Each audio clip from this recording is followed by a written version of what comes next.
Good morning and welcome to the Place Your Trades Network. I'm Penny and this is Brian Shannon. Today we will be talking about the VWAP and event contracts. Today's podcast is brought to you by Tradeovate, which has built a custom app dedicated to trading event contracts. This is what we're all using at Place Your Trades. Use the link in the chat to start using the Tradeovate web app for free, where you can follow along and make your own picks. And make sure you like and subscribe to our channel and set notifications so you never miss our podcast. Thank you guys so much. Brian, good morning. Good morning. How are you? I'm doing well. I'm so excited to talk to you. I mean, what a huge honor for me to get to sit down with you. Oh, it's my honor, Penny. What are you talking about? We were talking a little bit before the show, and I've only been trading for 2 years. I'm a self-proclaimed COVID trader. Right. And the market has done a lot of things in 2 years. But as a newer trader, I feel like I'm always kind of getting the advice that, like, oh, it's going to be a big week. Like, we've got elections, we've got CPI numbers, we've got data coming out. There's some huge event that's happening.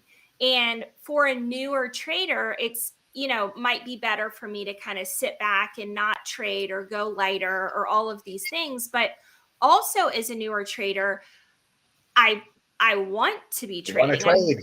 trade? I'm trying to use this as a secondary source of income and screen time, and I'm trying to get better and all of these things. But the market is so volatile.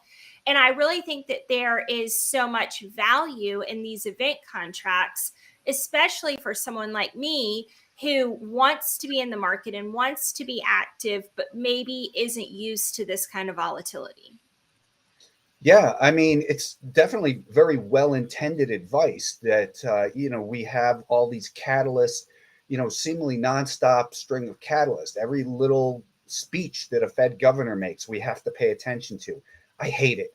I cannot stand, the news. I haven't, I'm looking at the market this morning. I haven't looked at one headline about how the election went. It doesn't really matter to me. It's all about price action. Now, what the way I look at it is I need to be aware of when there's a catalyst. So, for instance, the election. But the election is, we wake up in the morning, the futures have done what they've done overnight, and people know there's not going to be any surprises here. I don't know if there's any of these hotly contested elections that are going to, shift things or whatever. But, that's just a small risk at this point. I think it's all kind of baked in. So I think the risk of the election is behind us. Now, it might take a couple of days to digest that. And, that's just normal volatility of the market. We're getting through earnings season. Like we said, the Fed is, the market hangs on every word every Fed governor says.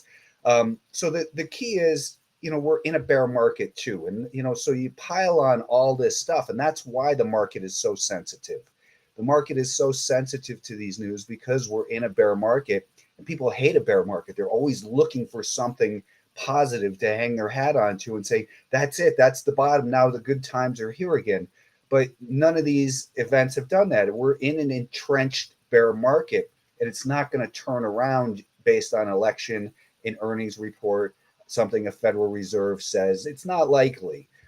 So the key, I think, is that, as you said, the event contracts, they allow you to get market exposure for a very small entry fee. You can keep your trades very small and learn market dynamics and structure and how they work. So they're the perfect thing, Penny, and kudos to you for still being here as a COVID trader, because so many of them, are no longer amongst the living trading community anymore. We So talk about that all the time on my podcast, just what percentage of us are left. And I mean, I think it might be about 10.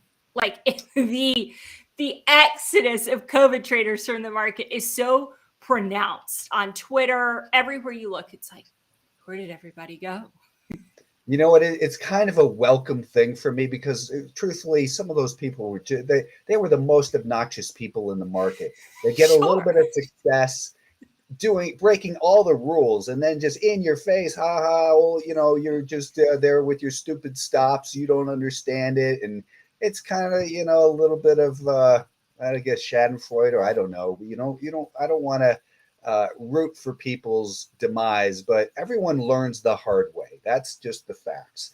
The market Totally. does that to everyone. It's how I learned. I used to be a brash, young, hey, look at those old guys trading that stupid stock. I'm over here making money with the little, GameStop of the day 30 years ago. But we all learn the hard way, and you come back and you learn, and you, or you maybe you don't learn, but to come back with the event contracts, perfect way to get involved. So why don't I share my screen? We can talk about these markets a little bit, I'd love and to do that. yeah, let me get this out of the way. The little broadcast thing.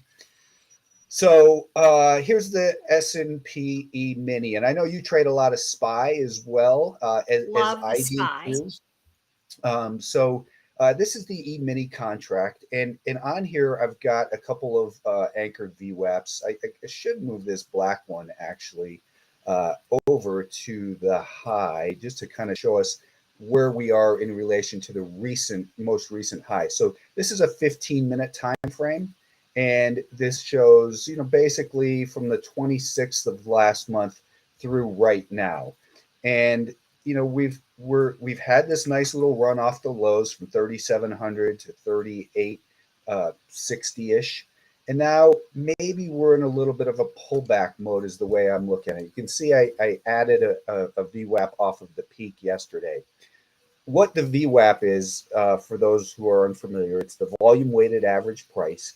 And what this allows me to do is to say from a certain event, what's the volume weighted average price? And the best way to think about that, Penny, is, kind of like a dollar cost average.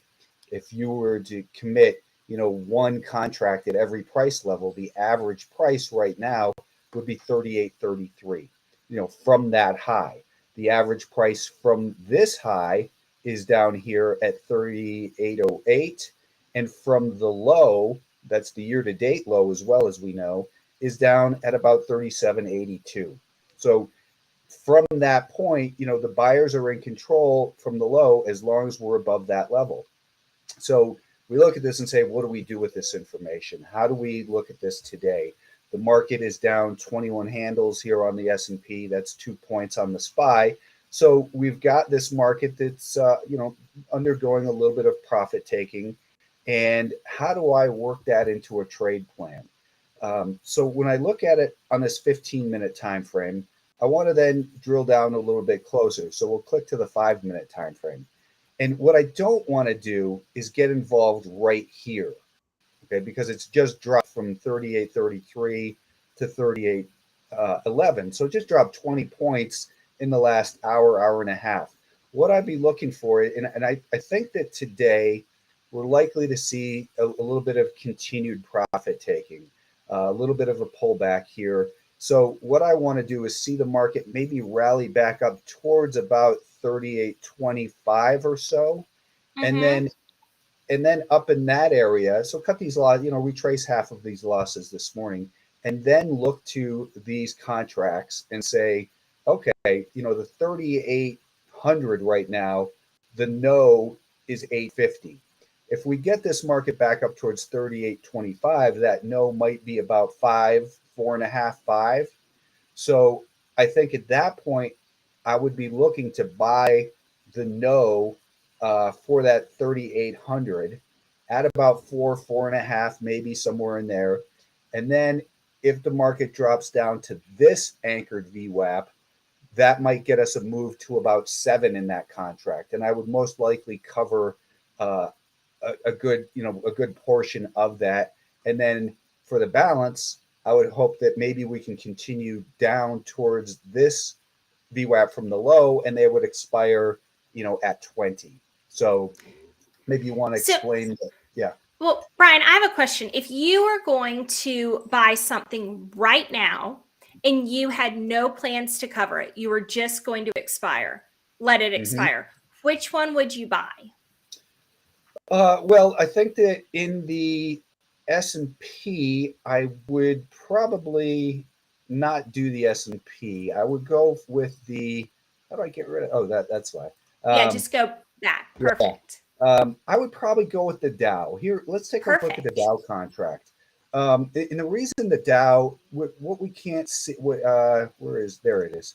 Um, Here you can see we've had a much more pronounced rally in the Dow, and we can see that even more clearly here on the daily time frame.